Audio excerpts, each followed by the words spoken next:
Buenas noches, saludos cordiales, un fuerte abrazo desde la ciudad de Cuernavaca, en el estado de Morelos, en México, con un espacio más de conversaciones generativas. Esta propuesta que tenemos para agregar valor a partir del conocimiento, reflexiones y también de las devoluciones con las que nos hemos comprometido desde el primer momento en que el espacio ha salido desde el año pasado y acumulando ya una gran lista de personas muy valiosas que noche a noche nos acompañan entre lunes y jueves, compartiendo experiencias, aprendizajes, dejando reflexiones y también haciendo cumplir el propósito. Hemos ido a diferentes países de América Latina, hemos ido a Europa y hoy nos quedamos en México, pero también precisamente en el estado de Morelos, en Cuernavaca, con un gran ser humano a quien he tenido la posibilidad de compartir, de conocer y de compartir con él a partir de su planteamiento, ese planteamiento humanista, sensibilizador, grande también, porque es una combinación de muchas cosas, pero no voy a ser yo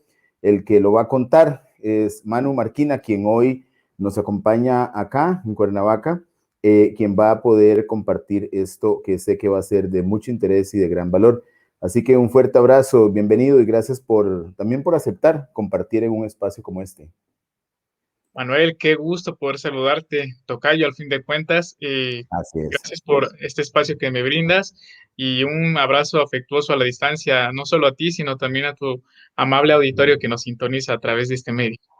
Muy bien. Y muchas otras personas que posteriormente replican en los videos, que es una gran ventaja a partir de esto que permite la tecnología. Pero bueno, vamos a empezar. Antes del tener, antes del hacer, primero está el ser. Me Por gustaría supuesto. que nos compartieras quién es Manu Marquina. Manu Marquina, si tú me pidieras que lo definiera en una sola palabra, utilizaría el término soñador. Creo que he sido un soñador y a base de eso es que he podido pues superar los diversos obstáculos que muchas veces nos impone no solamente la discapacidad, sino la sociedad, a los diferentes grupos vulnerables, ¿no? De Y compartir las con personas con alguna discapacidad él entran su ahí. planteamiento, ese planteamiento. Muy bien. ¿A qué se dedica Manu Marquina? ¿Qué hace en la vida? Actualmente de profesión soy intérprete traductor, certificado en inglés y francés, el primero por Cambridge y el segundo por la Ministerio de Educación francesa, pero también soy activista social, soy invitador, fui ex nadador paralímpico hace algún tiempo. Me gusta también el tema de la política desde el punto de vista en la teoría, porque la práctica muchas veces no es grata. Sin embargo, creo que se puede hacer buena política, incluso en estos tiempos, ¿no? Donde es difícil encontrar gente honesta. Creo que los valores son fundamentales y también el cuidar de la familia. Eh, Básicamente eso es Manu Marquina, un activista social y alguien que cree que los sueños se pueden lograr y que podemos llegar tan lejos como nuestra voluntad lo determina. Claro, maravilloso. Vamos a ir por partes y una Claro. vez que indicas que eres un activista social y muy orientado al tema de la discapacidad, ¿qué hace un activista social? ¿Con quién interactúa? ¿Cómo eleva sus propuestas? Y en tu caso, ¿cómo te has movido como activista social? ¿Qué has alcanzado? ¿A quién has podido llegar para llevar un mensaje de tu propuesta, que por supuesto está llena de humanismo, de respeto, de igualdad? ¿Cómo te has desenvuelto en este contexto de ser un activista social? Creo que todo viene a causa de una necesidad de ser escuchado y de elevar la voz. Si bien estamos en una era donde los diferentes medios electrónicos, las redes sociales nos han permitido acercarnos a diferentes sectores a los cuales antes no hubiéramos accedido tan fácilmente, creo que el hecho de enfrentarte con diferentes obstáculos, porque cabe mencionar que la discapacidad no la genera un diagnóstico médico. En mi caso, mi diagnóstico es parálisis cerebral congénita provocada por una falta de oxígeno al momento de nacer. Esto obviamente me llevó a plantearme diferentes ideas, a acercarme a diferentes personas por la inquietud de querer cambiar mi entorno. El activismo empieza desde el momento en que tú detectas un problema y quieres darle solución a esa problemática y levantar la voz no solo por los tuyos, por tus contemporáneos, sino por las generaciones que nos anteceden y que vienen detrás de nosotros y que evidentemente nos ven como un ejemplo.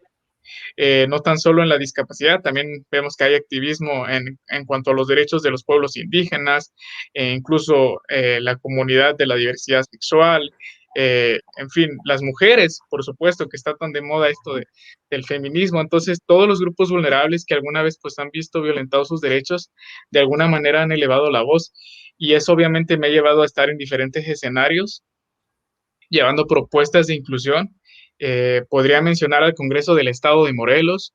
Tuve la oportunidad de ser diputado juvenil hace casi ya un año, donde llevé una propuesta en materia de transporte incluyente para que por lo menos el 20% de las unidades de transporte cuenten con rampas, con pasamanos y todos los aditamentos y adecuaciones necesarias para que las personas con discapacidad puedan desplazarse más fácilmente, ¿no? De un lugar a otro, sin que esto implique también un gasto gravoso para los diferentes sindicatos y de transportistas, ¿no? También tuve la oportunidad de poner un granito de arena para la creación de una ley de juventudes en el año 2019 en la Cámara de Diputados en San Lázaro, pero es decir, he tenido la oportunidad de estar en esos lugares no quedándome quieto, sino aportando, no tan solo exigiendo, no tan solo elevando una queja, sino también proponiendo soluciones para esos problemas o para esas mismas situaciones que nos aquejan, ¿no? Yo creo que para ser activista es importante no solo levantar la voz y no solo protestar, sino también proponer.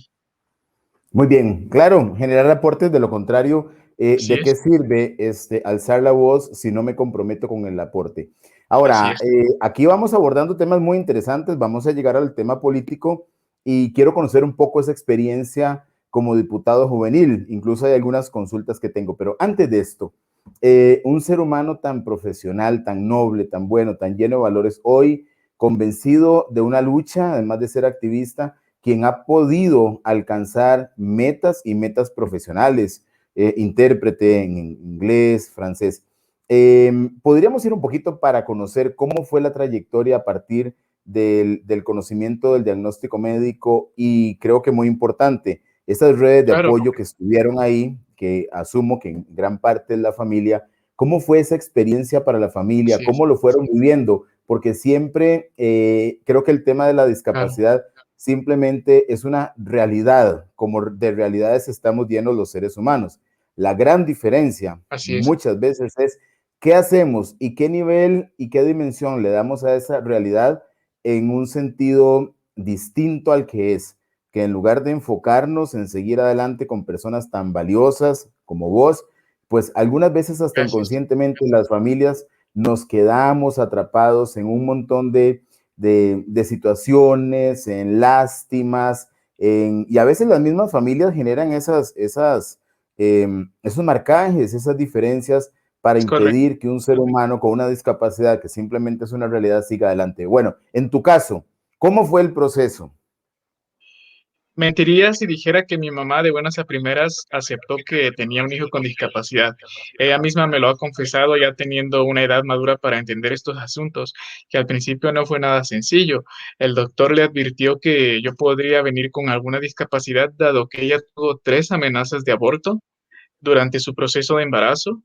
Posterior a ello, el doctor le pidió o le sugirió más bien que se practicase un legrado para preservar su vida y que no hubiera riesgo alguno. Ella decidió no hacerlo y decidió tenerme con todo lo que esa decisión conllevaba.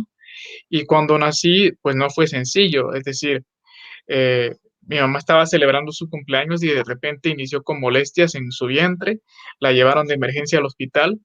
Debo decir que se cometió una negligencia médica porque no se le hicieron los estudios necesarios, como es un ultrasonido, para ver que yo venía en una mala posición dentro del vientre materno, y eso provocó que al momento de nacer, pues primero salieran mis pies y posteriormente mi cabeza, ¿no? Lo cual pues llevó a una hipoxia, que es una falta de oxígeno en el cerebro al momento del nacimiento, y eso también conllevó a que muriera una tercera parte de mis neuronas.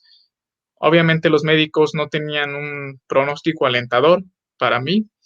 Yo tuve 2 paros respiratorios a las 24 horas de nacido, expulsaba sangre por la boca y estuve 41 días en una incubadora hasta que por fin me pudieron llevar a casa. Nací pesando 1,700 kg y midiendo 30 centímetros. Entonces, imagínense, yo cabría en ese entonces en la palma de su mano. Y, y evidentemente con todos esos pronósticos, todas esas vivencias, pues no, los médicos no me daban muchas esperanzas de vida. Incluso el médico le dijo, si usted es creyente, traiga un ministro, un pastor o sacerdote en lo que usted crea, porque su hijo ya no va a vivir. Y si vive, no va a poder llevar una vida normal. Tiene 2 años, tendría 2 años de retraso y no va a poder ni hablar, ni escribir, ni aprender, ni ir a la escuela. Incluso los mismos parientes, tíos míos, le decían a mi mamá, ¿por qué inviertes en tu hijo? ¿Por qué lo llevas a terapias? ¿Por qué lo llevas a la escuela? ¿O por qué le enseñas cosas si no va a aprender? Yo no digo que mi historia va a ser la de cualquier otra persona con discapacidad, pero en lo particular tengo mucho que agradecerle a mi mamá, que no se quedó con los diagnósticos, con las expectativas que le daban los médicos y la familia, sino que fue mucho más allá y prestó oídos sordos a los comentarios de los demás. Ella me instruyó, ella me enseñó mis primeras vocales, ella me enseñó lo que sabía, incluso ella me enseñó mis primeros verbos en inglés con la esperanza de que me aceptaran para poder incorporarme a una educación regular. Pero no, no fue fácil, eso definitivamente. Cuando ya me di cuenta que yo era una persona como cualquier otra desde mi perspectiva, a la edad de 4 años, una vez yo le dije a mi mamá, oye, ¿por qué yo no puedo caminar? ¿Por qué no puedo ser como mis demás amigos de la cuadra que salen a jugar fútbol, que tienen su pelota? Eso con 4 años. Mi mamá me comentaba que yo dije mi primera palabra a los 6 meses, cuando los médicos decían que yo no iba a hablar. Entonces, muchas veces la ciencia todavía no descubre ciertos misterios del por qué cuando uno padece una discapacidad, otras habilidades se desarrollan con mayor notoriedad. Yo creo que también eso es importante, el papel de una familia para poder desarrollar plenamente nuestras capacidades, para llevar una vida lo más normal posible, sin caer, como bien mencionabas tú, en la autocompasión, en la lástima, en, ay, pobrecito, mi hijo nunca va a salir adelante, mi hijo no puede, mi hijo aquello. Uno tiene que ir rompiendo esos paradigmas o esas ideas preconcebidas respecto a una persona con discapacidad.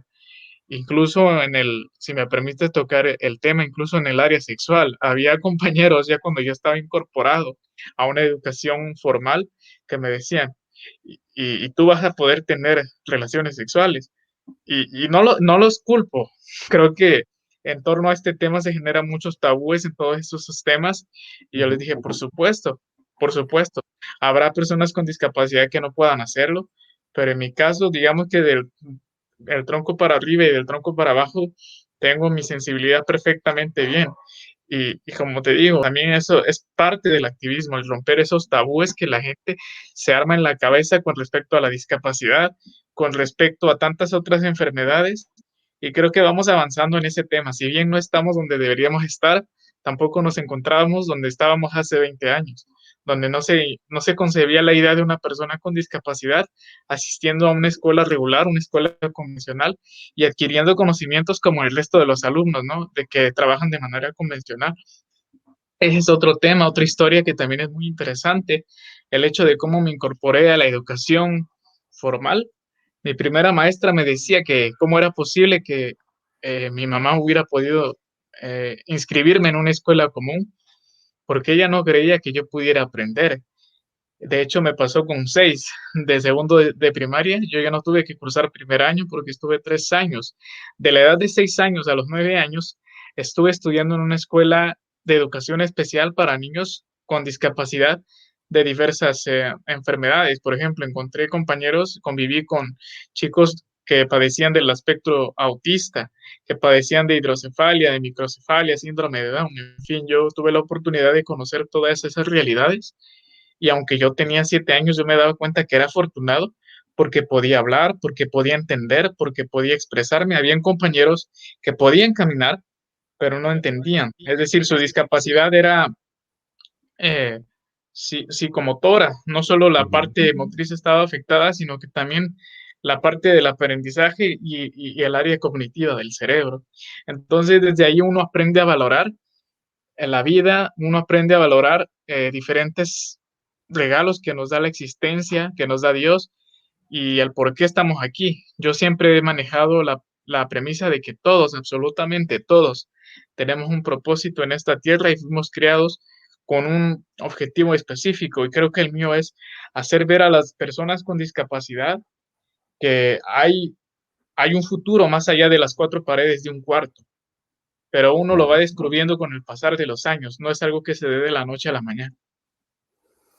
Manu, son muchos temas los que surgen y el tiempo es oro. Voy a tratar de Cierto. ir resumiendo algunos y algunas inquietudes porque sé que nos falta bastante por cubrir.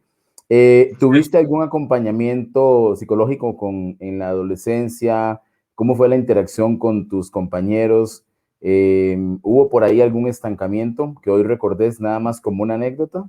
Sí, claro, por supuesto. En la preparatoria o el bachillerato, como le dicen en algunos países de Latinoamérica, fue una etapa bien difícil. Yo venía de prácticamente 10 años de estar estudiando en el sistema de la educación pública mexicana y dado mi perfil, dado lo que yo quería estudiar, que eran idiomas, para poder progresar de una manera más rápida, mi mamá tuvo que inscribirme con muchos esfuerzos y sacrificios en una escuela privada donde el nivel de inglés o incluso de francés era mejor que el que se impartía en las escuelas de gobierno. Esto sin demeritar la valiosa labor que realizan los maestros que trabajan en la educación pública, pero es una realidad, al menos para mí lo fue.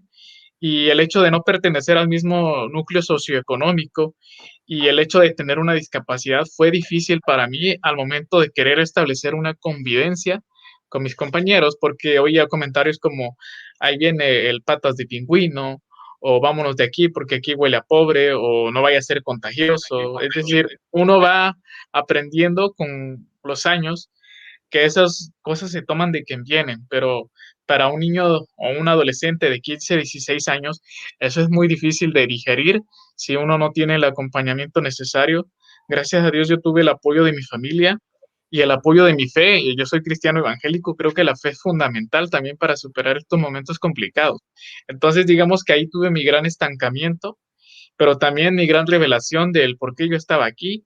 Y entonces yo utilicé todas esas experiencias de aprendizaje, porque no las considero negativas, sino que de aprendizaje, para poder ayudar a otros chicos como yo, a otros adolescentes. De hecho, yo soy conferencista, o al menos ni soy iniciando en eso, porque no soy todólogo ni soy, digamos, profesional, pero de manera amateur doy mi testimonio de vida en diferentes escuelas y en diferentes instituciones donde así me lo solicitan.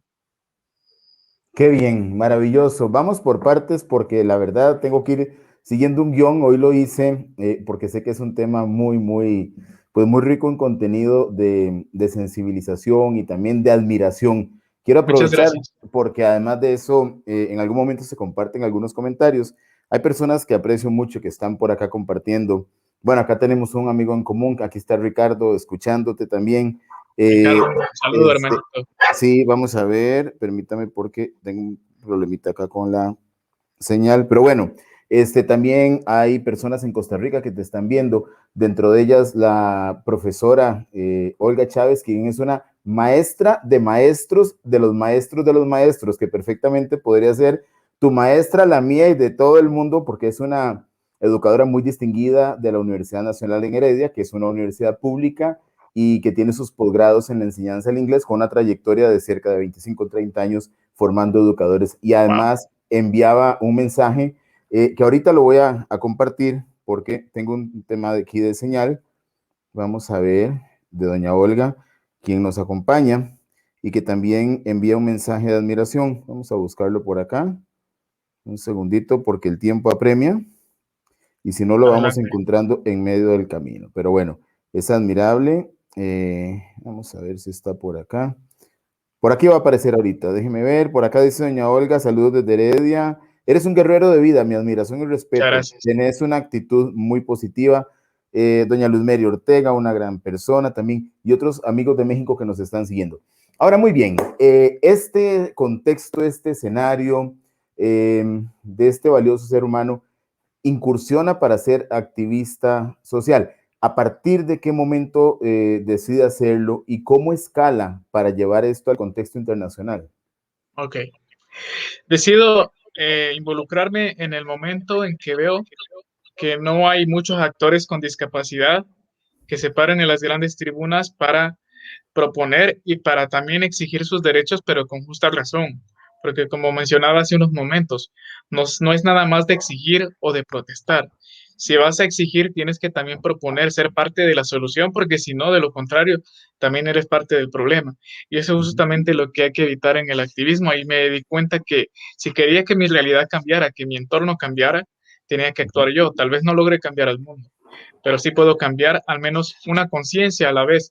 Y es lo que yo digo cada vez que doy mi testimonio de vida. Si logramos que al menos un chico o una chica capte el mensaje de esperanza, capte el mensaje de que debemos ser inclusivos, pues ya la hicimos, como decimos aquí en México, ya la hicimos. Y eso también lo apliqué al contexto político.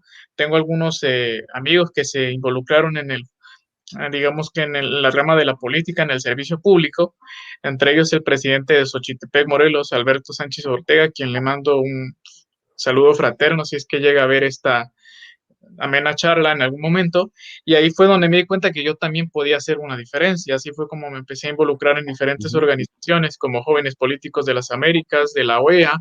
eh, Empecé a hacerme de amigos en la Cámara de Diputados, pero fue porque me fui involucrando poco a poco en esos temas y también fui rompiendo esos paradigmas de timidez, porque yo fui tímido durante mucho tiempo.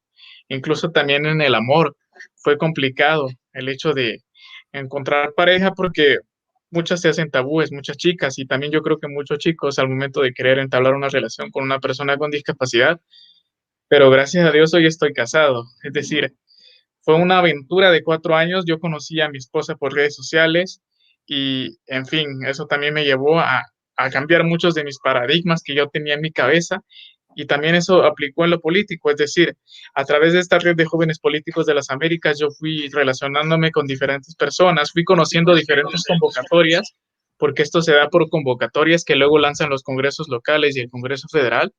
Y pues me inscribí, dije, ¿quién quita y pega, no? Como decimos aquí, tal vez mi propuesta sí llega a lo más alto, les llama la atención y me seleccionan, pero fue así, sin ninguna influencia, porque yo no soy hijo de políticos, no, nadie en mi familia es político, y de hecho mi esposa y mi mamá no están muy de acuerdo con que yo esté involucrado en estos temas, pero creo que si nadie levanta la voz, esta realidad nunca va a cambiar también. ujú. ¿Has podido llevar el tema a alguien en el contexto internacional, a alguna organización importante? Sí, claro, sí, claro. ¿Dónde has llegado? Fui seleccionado como delegado mexicano, el único delegado mexicano con discapacidad hace 2 años en el contexto de la 49 Asamblea de los Estados Americanos en la OEA, en el Foro Jóvenes de las Américas 2019, donde tuve la oportunidad de expresar esta inquietud eh, al mismísimo alcalde de Medellín, que fue donde se llevó a cabo este foro, pero también a Luis Almagro, al secretario general de la Organización de Estados Americanos, al canciller de Colombia, que murió hace poco de COVID, Carlos Holmes. Es decir, tuve la oportunidad, porque no me la querían dar, de hablar 10 minutos con ellos, de expresarle mi inquietud y hablar en nombre de las 66 millones de personas que vivimos alguna discapacidad en Latinoamérica.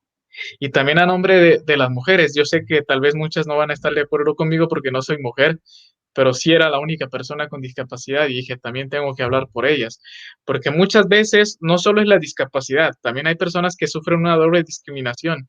Imagínate tú, tocayo, una persona que nace en la sierra, que es indígena y aparte tiene una discapacidad, o aquella persona que también, además de ser una persona con discapacidad, es mujer.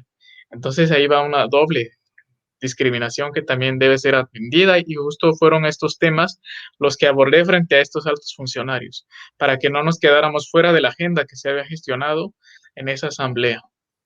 Claro. ¿Algún logro? Ah, en Eh, este contexto, ya vamos a ir a otros. sí, no tuve la oportunidad de darle seguimiento porque digamos que fue cuestión económica. Digamos, esta selección para ser delegado en Colombia, la tuve que costear yo con mi familia porque debo decirlo públicamente, ninguno de nuestros diputados pues quiso apoyar la causa, eso es algo que también es lo que hay que trabajar, pero al menos ya haber sembrado la semilla y que este tema no haya quedado fuera de la agenda de la OEA en aquel entonces, para mí ya es bastante. Claro. También logré meter una iniciativa en materia de discapacidad en la Cámara de Diputados local, en el Congreso del Estado de Morelos, y llevé una reforma en materia de salud pública para que todas las personas con discapacidad estén trabajando, ¿no? Pues pudieran tener acceso al seguro social, ¿no? Que muchas veces eso es importante, sobre todo en estos contextos. Imagínate, eso yo lo llevé en 2019 sin saber que se nos venía una pandemia encima. Obviamente, pues a nosotros no nos dan el crédito, dado que solo somos pues jóvenes, pero no somos diputados más que por 4 días en San Lázaro. Lo dejé a la buena voluntad de los diputados el hecho de presentar esa iniciativa en el Pleno o dejarlo en la congeladora.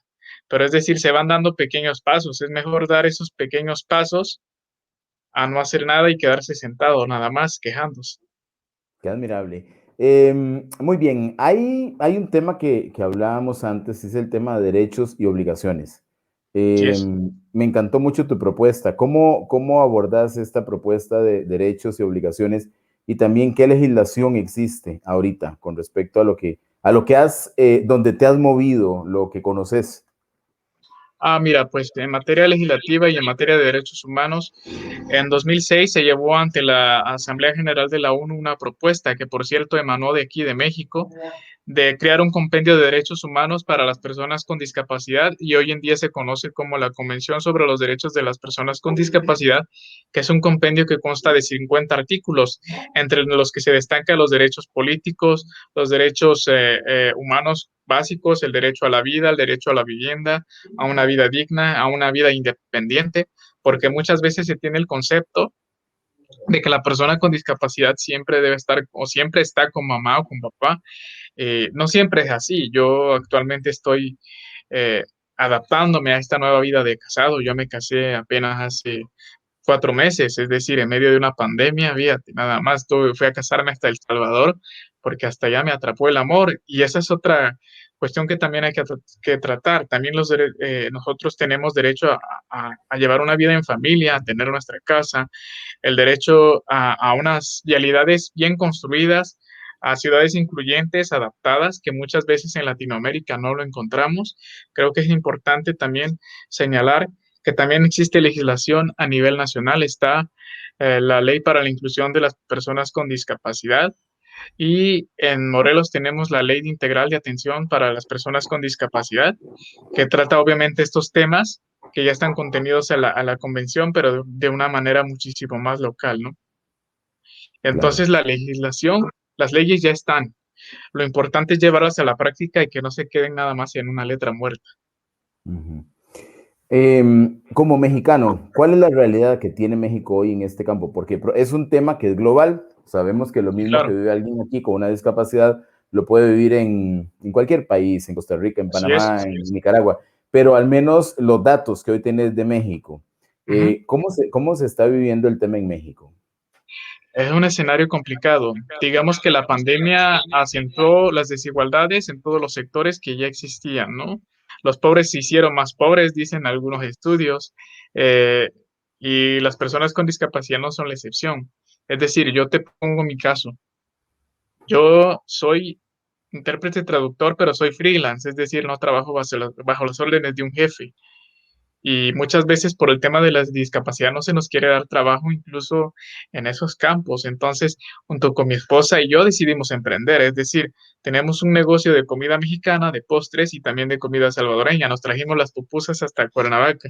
Entonces, imagínate, si las fuentes de trabajo escasean, creo que uno también tiene que crearlas, ¿no? El 51% de las personas con discapacidad aquí en México no tiene empleo, no tiene acceso tampoco a una educación formal. Se decía antes del censo más reciente de México, que se llevó hace un año, que éramos en México 7.1 millones de personas con discapacidad. Este número aumentó casi el doble, y son casi 16 millones contando a las personas que tienen alguna limitación física. Las personas con discapacidad pura aumentaron a 8 millones, es decir, todos en algún momento vamos a estar involucrados o relacionados con la discapacidad, ya sea por accidente, ya sea por la edad, ya sea por nacimiento, ya sea por alguna enfermedad adyacente, pero nadie nos vamos a escapar. Claro. Em, ¿Te ha tocado en algún momento confrontar personas con discapacidad para quienes tu discurso y tu propuesta de lucha puede ser incluso chocante o fuerte? ¿O familias? Sí, sí, la verdad es que sí. Hay un dicho muy popular acá en México que dicen, el peor enemigo de un mexicano es otro mexicano. Esto también lo podemos trasladar a este campo. El peor enemigo de una persona con discapacidad es otra persona con discapacidad, porque no hay unión. Es decir, uno piensa, hay personas que piensan que los activistas buscamos protagonismo y no es así, la verdad es que no es así. Y creo que nos hace falta unión. Si yo pudiera dar un diagnóstico, nos hace falta unión como sector, unión como la que tienen las mujeres, como la que tiene la comunidad de la diversidad sexual, como la que tienen otras comunidades, como la comunidad judía, pongo como ejemplo. Es decir, nos hace falta más cohesión y unidad para que nos hagan caso como un solo frente y no estar luchando por separado o que no nada más sean dos en el Congreso o nada más uno en la Asamblea de Estados Americanos, sino que seamos un fuerte, sino que seamos un solo frente y yo estoy seguro que el día que logremos esa unión nos van a hacer caso porque nos van a hacer caso, no van a tener otra alternativa. Entonces, veo que sí se ha dado ese caso en donde muchas personas no coinciden con tus ideales y es completamente respetable. Es decir, no por el hecho de ser una persona con discapacidad significa que somos angelitos y que le vamos a caer bien a todo el mundo. No somos monedita de oro, eso es definitivo. ¿Percibís gente que aborda la discapacidad con algún nivel de lástima, con algún nivel de cautela, Sí, cuando más bien debería ser en confrontar realidades? Porque, pues así creo que es. hasta de forma inconsciente, pero es un tema también Así, educativo. ¿Cómo abordar a una persona con discapacidad cuando sé que simplemente es un ser humano igual que yo? Así de sencillo. ¿Lo has exactamente, visto? ¿Lo has exactamente. percibido? Sí, sobre todo en el ámbito político. Muchos candidatos se acercan a nosotros, pero ya cuando vienen los tiempos electorales, solo como para darnos un abrazo o para tomarse la foto y subir a las redes sociales y que digan, ay, miren qué incluyente o qué buena persona es este candidato, que se apiada de los más necesitados. Cuando nosotros no queremos eso, no queremos ya una política asistencialista donde se nos dé una silla de ruedas, se nos dé unas muletas y hasta ahí. No, creo que no soy el único que piensa que a las personas con discapacidad se nos deben generar las oportunidades para nosotros ir a pescar y no que nos den el pescado. Nosotros no queremos dádivas, simplemente queremos las herramientas necesarias para poder desenvolvernos profesionalmente o en algún oficio o en todo aspecto de la vida. Creo que muchas personas, no tan solo en la política, sino en la sociedad civil, necesitan cambiar ese chip de que nosotros, las personas con discapacidad, solo recibimos ayuda y queremos que nos ayuden. Creo que también nosotros como sector tenemos mucho que aportar a la sociedad. ¿Mantenés comunicación con algunas otras organizaciones mundiales hoy que la comunicación en el mundo es lo más sencillo y de prueba de ello es con este conversatorio que estamos haciendo? Pues quiero saludar a la profesora Adriana Fontana, te está viendo en Corrientes, en Argentina. Eso permite la tecnología y Saludos eso a Argentina. permite la motivación por ver a un gran ser humano. Pero de esta misma forma, te comunicas con otras organizaciones a nivel del mundo, a nivel de México, seguís en la lucha, seguís con Sí, esa propuesta de activismo ahora social virtual. sí, así es, así es. Tuve la oportunidad de conversar con jóvenes de toda Latinoamérica, de un mundo sin mordaza que tiene su sede en Venezuela. Es decir, estuve participando en un foro que se llama La Juventud de las Américas en materia y en en tiempos de COVID, el futuro que nos espera a las personas con discapacidad a nivel Latinoamérica después del contexto de la pandemia, es decir, las personas con discapacidad post-COVID. Creo que iba a quedar evidenciado también las desigualdades económicas y habrá que instar a los gobiernos a que implementen políticas públicas que nos permitan resistir este golpe económico, que no solo le va a pegar al resto del mundo, sino también a nosotros. Creo que vamos a ser uno de los sectores más afectados por este contexto de COVID. Claro. Contanos un poquito de tu formación profesional. Amante de los idiomas. Pues mira, yo soy, sí, por supuesto, y eso fue porque mi mamá me obligó, eso no lo he dicho, pero la verdad es que yo odiaba el inglés. Yo decía, ¿para qué quiero aprender inglés si ya sé sumar, restar, multiplicar y leer? ¿Para qué quiero aprender más?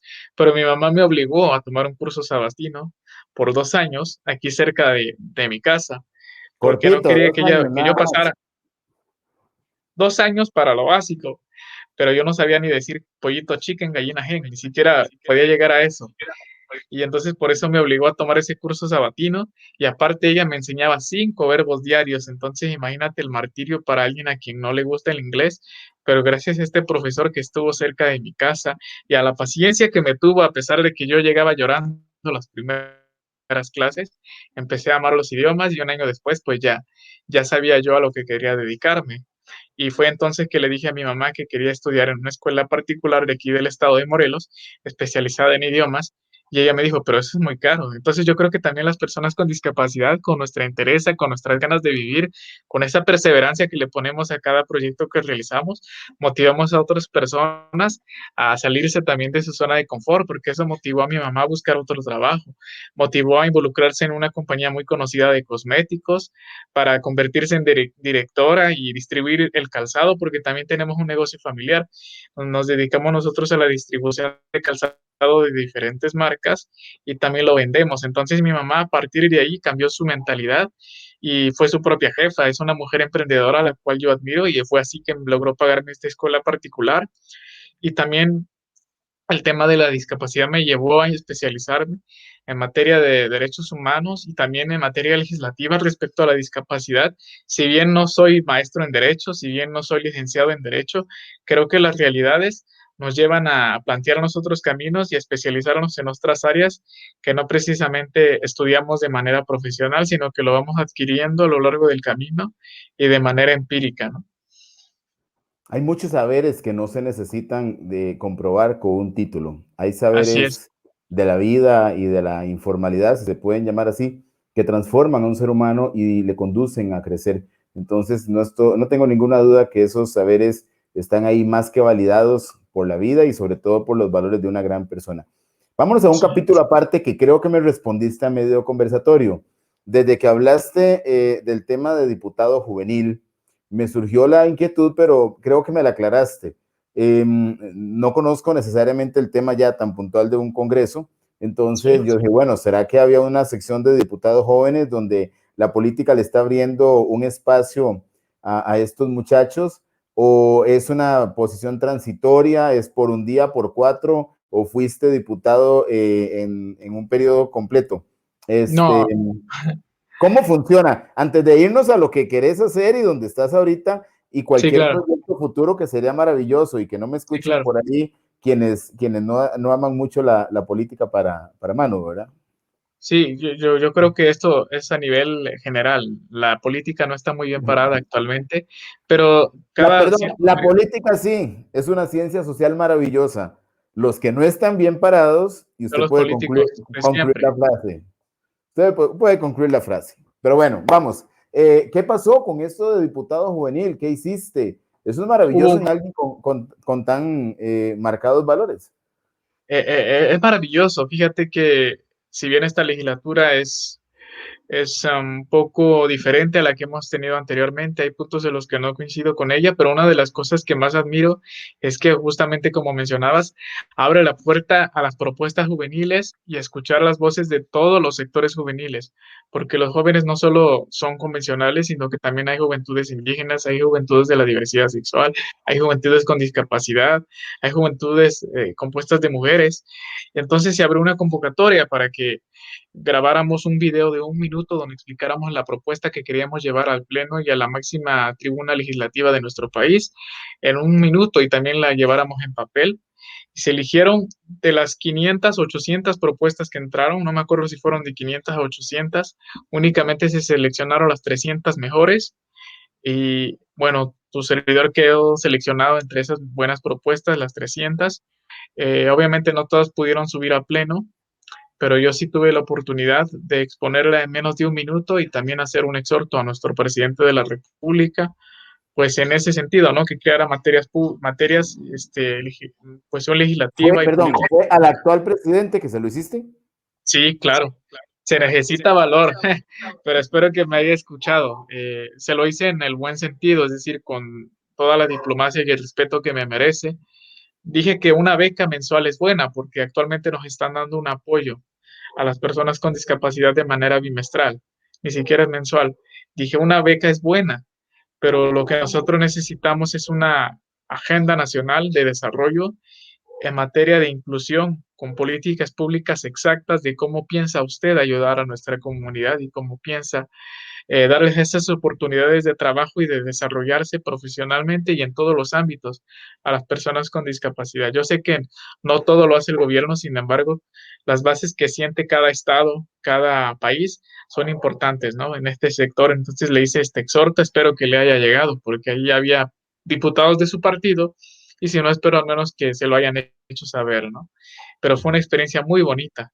También me hizo darme cuenta de muchas realidades. Cuando yo llegué, fue impresionante para mí llegar al Pleno de San Lázaro, a esa Cámara de Diputados, al Congreso de la Unión. La verdad que para mí fue otro mundo, dado mi contexto económico, social, físico, fue otro mundo. Dije, Dios mío, estos hombres viven como dioses y algunos de ellos, sin mencionar nombres ni decir nada en contra de nadie, pero algunos de ellos no hacen nada más que calentar la silla. Dije, Dios mío, y tienen todas las facilidades para hacer bien su trabajo. Entonces, para mí fue maravilloso estar ahí 4 días, pero también me hizo darme cuenta que las personas con discapacidad o las personas, los grupos afectados, somos quienes debemos estar ahí, porque sabemos mejor que nadie, lo vivimos en carne propia, cómo cambiar estas realidades en base a la toma de decisiones, ¿no? Porque un diputado, un legislador, cambia su realidad porque él tiene la facultad de legislar a favor de quienes está representando. Claro.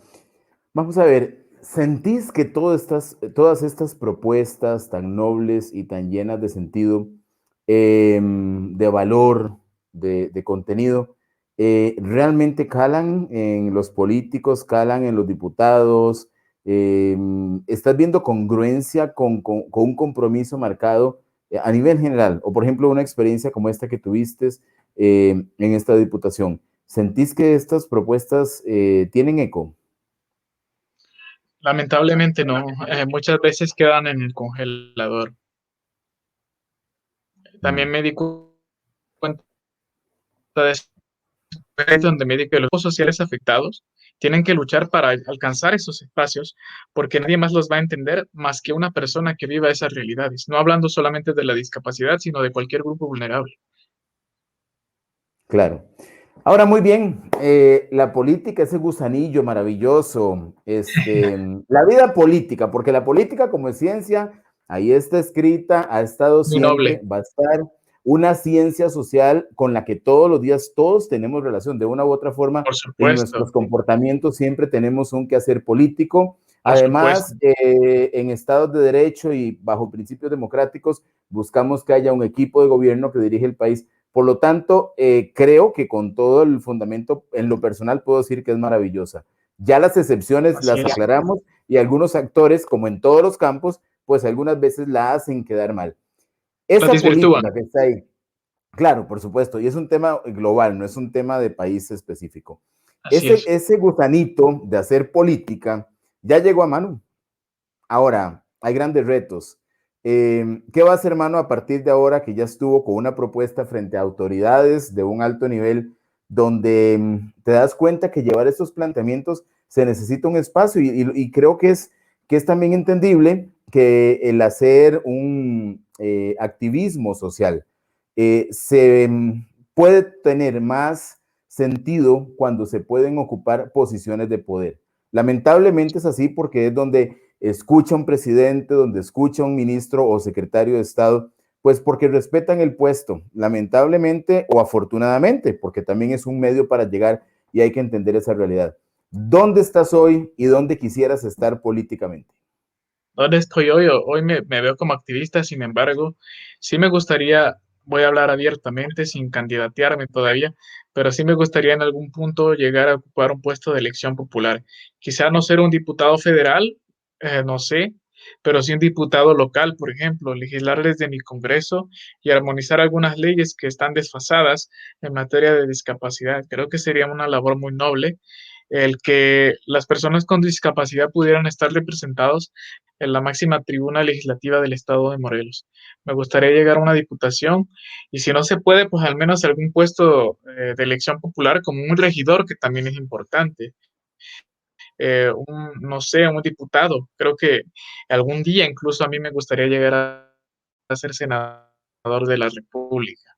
No digo porque creo que sería soñar demasiado alto, sin embargo, tampoco lo descarto. Ahí tenemos, por ejemplo, el presidente de Perú, Lenin Moreno, está en silla de ruedas, uno de los países, de los presidentes más importantes unidos en silla de ruedas. Entonces, que las bases, los actores ya han existido.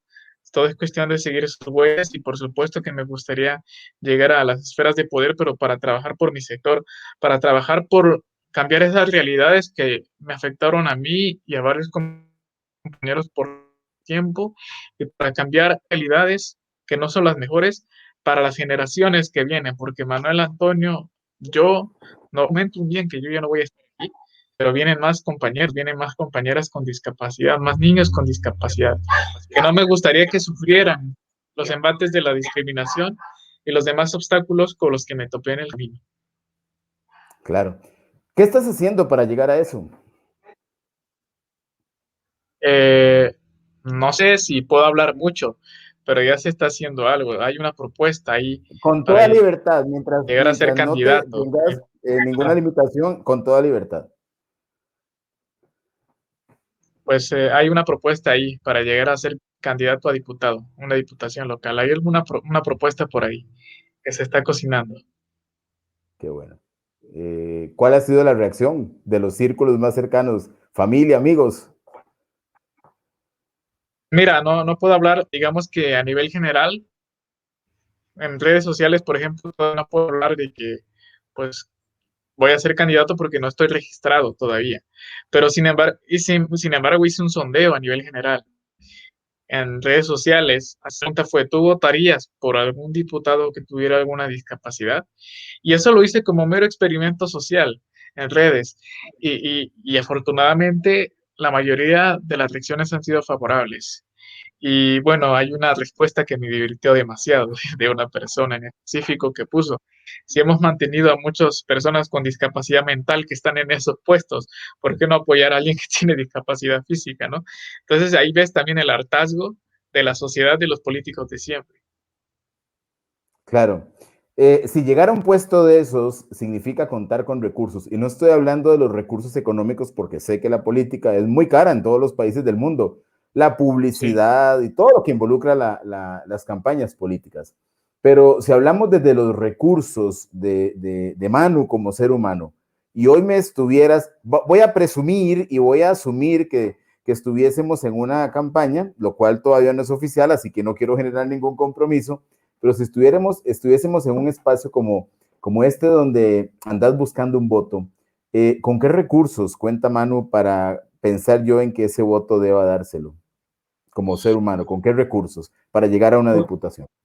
Con la sensibilidad suficiente de que Manu podría escuchar a la población, no solo con discapacidad, sino a las mujeres violentadas, a las mujeres madres solteras, al campesino que no tiene trabajo, porque yo lo he vivido en carne propia.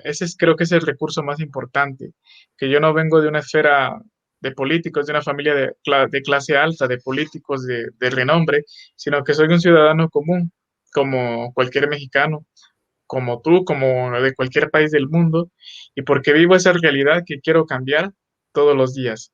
La vivo desde que soy pequeño y tengo la sensibilidad, creo yo, suficiente, sin el afán de vanagloriarme, para generar las leyes y las políticas públicas necesarias y las propuestas para cambiar la realidad de mi entorno inmediato, de mi municipio, de mi colonia, porque conozco las necesidades de mi gente y las necesidades del sector con discapacidad sobre todo. Claro. ¿Has ejercido docencia desde el tema de los idiomas o solamente has estado en traducción? Ejercí docencia durante algún tiempo con niños, pero creo que la parte que más me llama la atención y que me apasiona y que consume mi tiempo cuando se da la oportunidad es la de traducir. Justo hace 2 años fui contratado por personal del Jardín Borda, que es un lugar histórico muy conocido acá en Cuernavaca, para traducir una exposición que se llamaba Zapata. Se llamaba Emiliano Zapata la exposición en conmemoración del centenario luctuoso de Emiliano Zapata. Entonces fue maravilloso para mí traducir eso, porque además de ser amante de los idiomas, a mí me encanta la historia. Me encanta la historia de México, por supuesto, soy mexicano, Ujú. pero también por mi carrera me sumergí en la historia de Estados Unidos, en la historia de Francia, por amor a la historia del Salvador, porque mi esposa es salvadoreña, es decir, entonces creo que soy autodidacta. Esa es una de las cosas que también mi mamá me inculcó desde pequeño y para mí fue maravilloso traducir ese tipo de textos. Claro. Mano Marquina, he querido dejar un tema que cuando conversamos hizo mucho eco en mí y lo he dejado al final a propósito, porque creo que es un tema que no solamente tiene que ver con la discapacidad, tiene que ver con la necesidad del mundo, de Claro, este mundo tan maravilloso en el cual estamos los seres humanos, que es lindo, que tiene referentes de grandeza como vos, que nos motiva a levantarnos para aprender otro idioma, para salir adelante, para ser emprendedor y para pues buscar hacer el bien. Creo que si dedicáramos el tiempo y tanto tiempo que perdemos en enfocarnos a hacer el bien, sumaríamos más. Ese tema que tocaste y que me llamó mucho la atención se llama valores. así es. Quisiera que me compartieras desde la discapacidad con la propuesta de activista, pero también como ser humano. Fue muy interesante el planteamiento que me hiciste y me encantaría compartirlo acá porque creo que es parte de esa grandeza con la que, pues, con la que te presentas, pero también la vives. Sí. Valores. Creo que son importantes porque son los que nos dan las herramientas para sobrellevar la adversidad. Y siempre en mis conferencias, cuando doy mi testimonio de vida, comparto algunos elementos que a mí me han ayudado a sobrellevar los momentos complicados, las adversidades, la pérdida incluso de algún ser querido, no necesariamente como muerte, pero sí una lejanía en el corazón, ¿no? Podría citar una vivencia que a mí me marcó bastante, que fue el hecho de que mi padre biológico abandonara a mi mamá por causa de mi discapacidad, porque se le hizo grande el paquete o la responsabilidad de criar un hijo con discapacidad. Y una de las cosas que comparto y que es importante también para sobrellevar estos momentos es el perdón. Perdón no porque la otra persona lo merezca, o sí que lo merece, porque somos seres humanos, pero sobre todo es por el bien nuestro. Cuando uno aprende a perdonar, cuando uno aprende a dejar las heridas del pasado atrás, que no es fácil, es un proceso catártico complejo, se libera uno mismo y es capaz de mirar hacia otros horizontes y expandirse. Otra de las enseñanzas que siempre comparto es que siempre tengamos objetivos en la vida. Si uno no tiene un objetivo, difícilmente va a encontrar un motivo para vivir. Yo pasé por periodos de depresión por causa de la discapacidad. Yo a la edad de 17 años decía, ¿qué hago aquí? Incluso pensé en quitarme la vida, lo comparto abiertamente, sabiendo que quizá del otro lado de la pantalla nos esté viendo una persona que se esté identificando con este sentir. Yo pensé en suicidarme y no fue fácil, no fue fácil desprenderme de ese pensamiento, pero creo que una de las cosas que me ayudaron fue establecerme metas y levantarme, como se levanta el ave fénix, que cuando lo hace se puede extinguir y apagar, pero cuando resurge lo hace con más fuerza que antes. Y esa es otra de las cosas que siempre comparto en mis conferencias. Es importante irse fijando metas y fijarse una motivación del por qué vivir. Uno de mis motivos para vivir, independientemente de la política, independientemente del activismo, es el compartir con las personas mis vivencias de forma de conferencias. No es otra cosa que mis vivencias compartiéndolas con el público y eso creo que les ha ayudado mucho a los chicos. A mí me encanta trabajar con chavos, con adolescentes. Otra de las cosas que creo que es importante es el área espiritual. Yo soy cristiano evangélico, pero me he encontrado con todo tipo de personas, desde aquellas personas que son ateas, desde aquellas personas que son católicas, es decir, de todos los credos. Yo conozco gente de todos los credos y en todos lados conoces gente maravillosa. Y lo que yo siempre digo es, más allá de las religiones, creo que es importante conectarse con Dios, con ese ser superior, para poder tener una vida plena, alimentarse espiritualmente, ¿no? Creo que esta es una de las partes más importantes, porque un ser humano no solamente es un cuerpo, no solamente es una mente, sino que también es espíritu. Yo lo veo desde ese punto de vista. Otra de las cosas que también me parece importante es ser agradecido todos los días. yo trato de hacer una lista, sea antes de dormirme o sea al despertarme, de 5 cosas por las cuales estoy agradecido de estar vivo. Estoy agradecido porque se me dio la oportunidad de vivir cuando los médicos ya habían determinado que yo no estuviera aquí. Creo que la vida es un regalo maravilloso que debemos de valorar todos los días de nuestra vida. Y algo que les digo a las personas cuando los veo en las conferencias y los miro a los ojos, imagínate si un chico con parálisis cerebral ha podido llegar hasta donde ha alcanzado, los escenarios que ha alcanzado, imagínate tú que tienes todas tus capacidades cognitivas, tú que tienes un potencial impresionante, imagínate lo que puedes lograr, si lo puedes pensar, lo puedes crear. Eso es definitivo y es lo maravilloso. Y todo parte de un solo valor, que es el amor. Y yo lo que tengo es amor a la vida. No digo que mi vida es perfecta, pero incluso de las adversidades, uno sale más fuerte y sale muchísimo más bendecido que antes. Excelente, inspirador. Tengo aquí otros comentarios, te están viendo en Nicaragua también, te están viendo en Argentina, otros amigos que lo están compartiendo en México.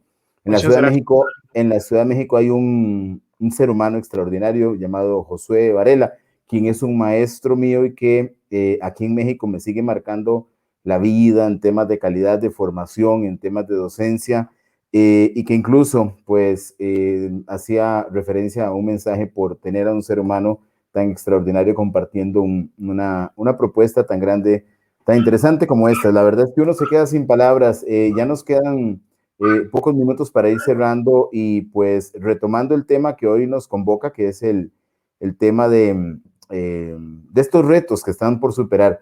Si pudiéramos enlistar algunos, ¿cuáles retos están todavía por superar en el tema de la discapacidad? Yo creo que lo más importante es a superar es el prejuicio de que la discapacidad nos hace diferentes, ¿no? El hecho de que tengamos una discapacidad no quiere decir que no tenga las mismas necesidades que tienes tú o que no tenga los mismos desafíos que tienes tú. Como bien decías, tan solo el tema de los valores es un tema universal. Cosas también como el dolor o el amor también son temas universales que muchas veces la gente piensa que por tener una discapacidad uno no siente, uno no puede enamorarse o que uno es el niño eterno. Ese es uno de los tabús también con los que me he tropezado, esos tabúes, que por el hecho de tener una discapacidad siempre vas a ser un niño. Por supuesto que no. Todos tenemos malos pensamientos de vez en cuando, no voy a decir que todos somos perfectos, todos tenemos picardía, todos somos algo picarones, te pongo un ejemplo. La gente se sorprende cuando de repente le doy un piropo a mi esposa o cosas así y dicen, ¿cómo? Es decir, todavía existe esa preconcepción de que las personas con discapacidad siempre vamos a ser niños, que no es verdad. Creo que uno de los grandes retos a superar es ver a la discapacidad como parte de una normalidad, como parte de una cotidianidad. Y el día que logremos que la discapacidad sea vista de manera normal, el día que logremos una verdadera inclusión, creo que voy a estar feliz. Tal vez yo no lo vea, tal vez a mí me toque sembrar parte de las bases para llegar a ese momento, pero estaré feliz de haber contribuido a que eso sucediera. Claro. Quiero compartir un comentario que estoy viendo aquí en redes de un destacado profesional, pero igual, antes de ser tan destacado profesional, es un extraordinario ser humano, porque sé que lo es, que es el doctor Juan Martín Ceballos. Es un educador muy reconocido y acaba de compartir el video y pone una nota y dice, la ausencia de valorar a los hijos sin esperar proyectarse en ellos conlleva comprender que todos somos iguales, especiales, las etiquetas nos excluyen. Así Un es. comentario muy interesante, muy profundo, pero también muy agradecido con él, pues sé que tiene alcance a otras personas y el tema, el propósito de estos espacios es generar conciencia. Como sabemos, no todo el mundo puede pensar mañana de forma diferente, pero si tan solo una persona puede ver esto y pensar diferente, aunque hay procesos también que son entendibles, lo decías al principio, una familia que a veces resiste y dice, pero ¿qué pasó? Si las cosas, el plan, el que creían que era el ideal era y tantas cosas con familias que, por ejemplo, he visto en algunos casos niños con síndrome de Down, esos maravillosos seres humanos que no son diferentes a nadie, simplemente en su realidad hay algún funcionamiento diferente y que todavía hay tanto, en algunos casos, tanto dolor en aceptación y que al final se convierte, se transforma en un amor infinito, no lleno de una lástima, sino de la valoración como simplemente todos los seres humanos somos una realidad única y cada uno con sus grandezas. Creo Entonces, que podemos todos ser maestros de vida. Me quedo con así esto. es, así es. Pues yo quiero cerrar, ya estamos en 59:46 y creo que voy a ser muy respetuoso del tiempo. Eh, Me quedo con tanto, me quedo con la grandeza de un ser humano, me quedo con un anhelo. Me encantaría tanto verte en una posición, si se puede llamar política, yo diría de poder, porque el poder cuando se utiliza para bien es algo maravilloso. El El poder poder no es es para malo, servir. es para servir. Entonces, me encantaría de cualquier forma en una organización internacional, en la política, como diputado, senador, como presidente, verte para, pues para haberte realizado llevando las propuestas, pero también para entender que muchas personas se podrían beneficiar con tu aporte. Y para cerrar, me quedo con algo. Dijiste que hace unos cuantos años, que no son muchos, nació un ser humano que escasamente cabía en la palma de una mano, ¿no?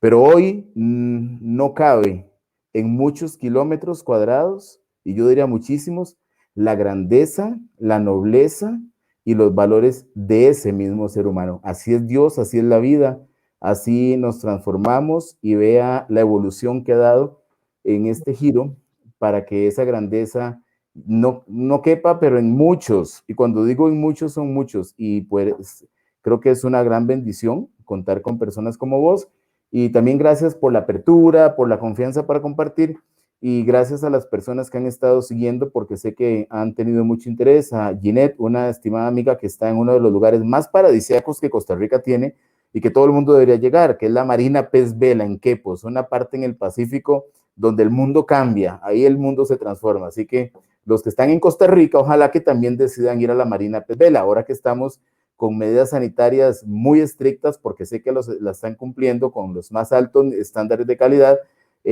buscando pues conocer y ampliar esos lugares que cada país tiene y cada uno con sus riquezas y sus bellezas. Así que gracias nuevamente, un abrazo a tu esposa, Gracias a ti, tocayo. y también que llegue esto hasta El Salvador, a la tierra de las pupusas, Que así y sea. gracias por haber estado. Muchas Gracias a gracias y ti por el buenas noches. espacio. Un abrazo fraterno. Muy bien, buena suerte en los proyectos, muchas bendiciones. Muchas gracias para ti también. Abrazos. Gracias.